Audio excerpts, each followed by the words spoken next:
Hey, Mac here. Welcome back to welcome back to Mac Music Review. If you're interested in how the channel works, if you want to request an album for me to review, all that good stuff, all that information is in the description for this video. Today we will be looking at the album Only the Lonely by Colony House. Only the Lonely is the sophomore album from the band. Only the Lonely is actually Colony House's sophomore album. Colony House is a small alternative rock band. The lead singer and guy who wrote all the songs on this album is actually the son of Stetis Curtis Chapman. Stetis Curtis Chapman is a, pretty popular, successful Christian contemporary music singer. And Christian contemporary music singer-songwriter, solo artist. And this band is not necessarily a Christian band. You are going to occasionally hear a reference to his faith. Caleb, the lead singer's name is Caleb Chapman. Caleb Chapman occasionally references his Christian faith throughout these lyrics. But that's definitely not the main purpose of the album. The album really is just it's made for young people, and it's made as just a fun alternative rock album. That's the main goal of the album, I would say. It's not specifically made to be a Christian album. This album was not as popular or successful as their debut album. I don't remember the name of the debut album, but the debut album actually had a song on there which was pretty popular called Silhouettes. I mean, I read that it got radio play. I never heard it on the radio or anything like that, but I read that it had some popularity.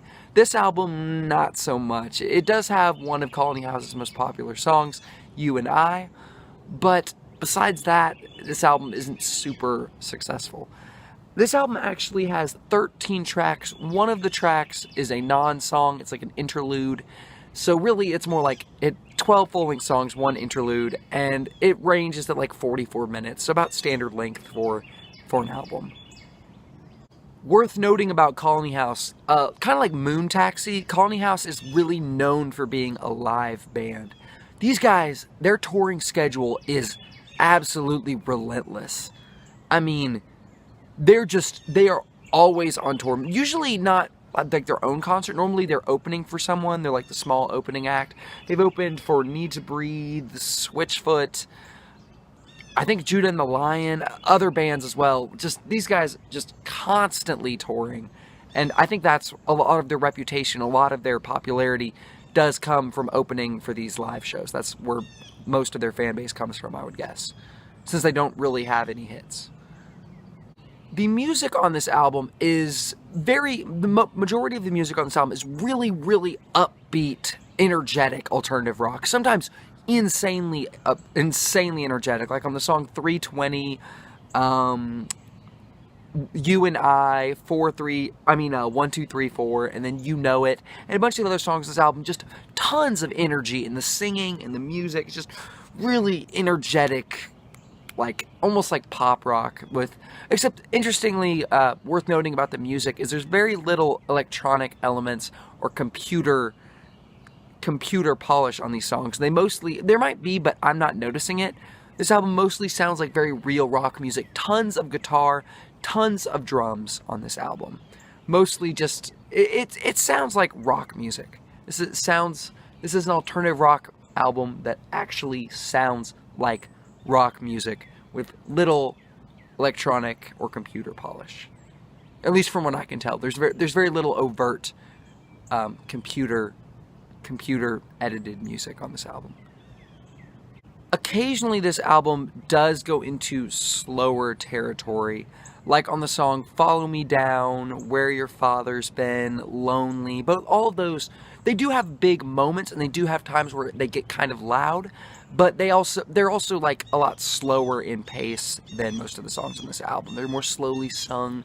They have a kind of a moodier tune, moodier atmosphere. But then there is a very, very slow acoustic song on this album, or acoustic style song on this album, called This Beautiful Life. But besides these songs, most of the songs on this are very energetic and upbeat. And yeah. Lyrically, this album is fairly unoriginal. You do have some lyrics on this album where they're trying to be serious and they're trying to like explore like serious themes. Like "Cannot Do This Alone" is about how, you know, the lead singer or the band says, I can't do this alone. I need to be dependent on someone else, which is a good thing to admit. They do have a little bit of vulnerability in the lyrics, like on this song saying, I need someone else. I cannot do this alone. And then you have songs like "Lonely" where he admits, sometimes I feel lonely. Sometimes I feel like I'm doing this all on my own. Sometimes I feel like, you know, sometimes I feel like I'm the only person who feels alone. Sometimes I feel like I'm the only lonely person. So, you know, some vulnerable lyrics. And then on the acoustic song, the big serious magnum opus of the album, the most important moment, "This Beautiful Life," he contemplates the meaning of life. He says, what is the meaning of life? What is my purpose? What makes life worth living? All that kind of stuff. So very serious lyrics on that song.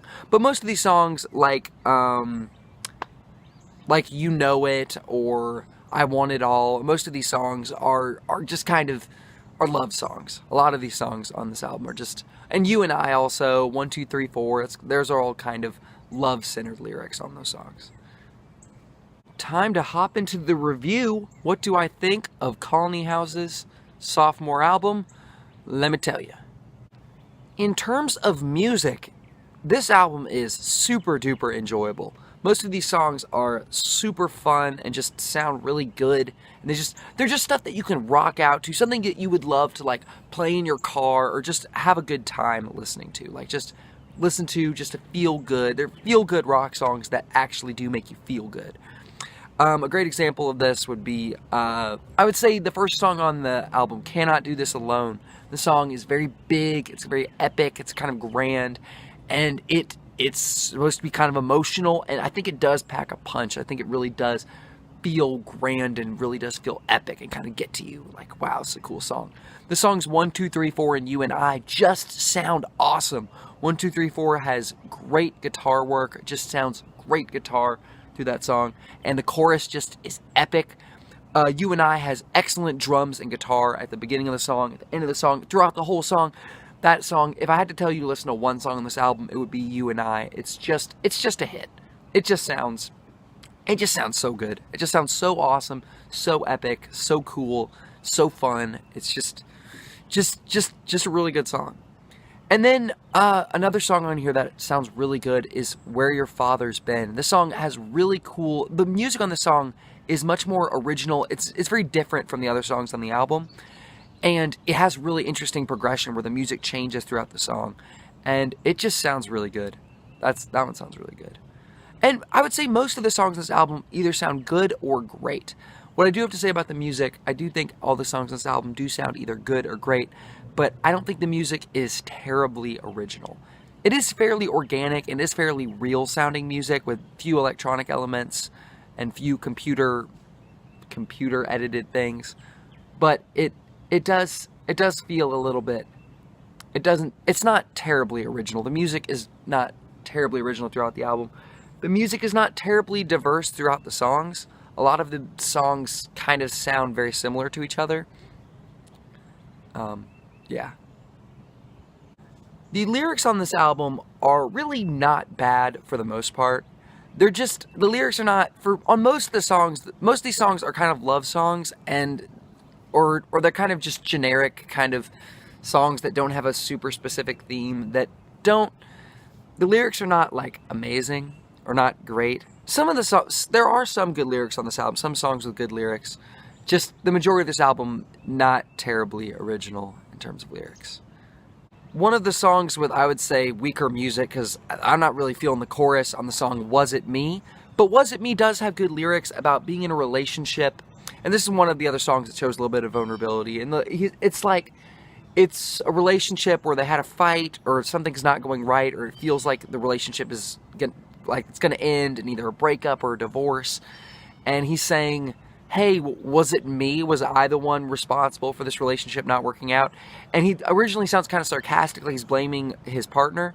And then as he goes along, he starts to admit, hey, I think this is my fault and I'm to blame for the problem in this relationship. So that's good too. Those good lyrics. And then This Beautiful Life, I would say this actually does have some pretty good lyrics. It's very profound. It's a teensy bit mawkish. It's a teensy bit generic. But it comes across a little bit preachy. Just a little bit. But I would say the lyrics on this song are profound and are pretty good for the most part. Yeah, but the love songs on this album, I don't really care for most of the love songs on this album, especially I Want It All. I don't care for that song lyrically. The one where he's like, I don't know. I'm not a big fan of love songs in general, and I don't think these guys wrote any particularly good love songs. Didn't really say a whole lot with these generic, fairly shallow love songs. Only the Lonely is not the most original album. The lyrical content is not the most original. The music is not the most original. But I cannot deny that this album sounds great. This album is just super fun, like from start to finish. Tons of really enjoyable songs that really make you feel something. This is a feel-good album that actually makes you feel good. The music sounds awesome. And it's a very, very enjoyable album. It's really hard to call it a great album because the writing is not fantastic. Some of the music is not amazing. Most of this, like nearly every single song on this album sounds good, but not all of them sound great. I'm going to give this album a 3.75 out of 5. I would love to see Colony House live. I know a guy, and he said he saw them live once and that they're great. I've heard it read in several places on the internet that they're just amazing live show. And I totally believe it. With the very real music, it would totally translate. And the very high energy singing and the high energy performance on this album, I can tell it would make a really, really good live show. But yeah, I want to go to the Switchfoot concert in Georgia. I think I already missed it, but it didn't work out because I had a family vacation, and so couldn't go to that. Also, yeah, I just haven't had a chance to see these guys live. I would love to sometime, but it just hasn't worked out.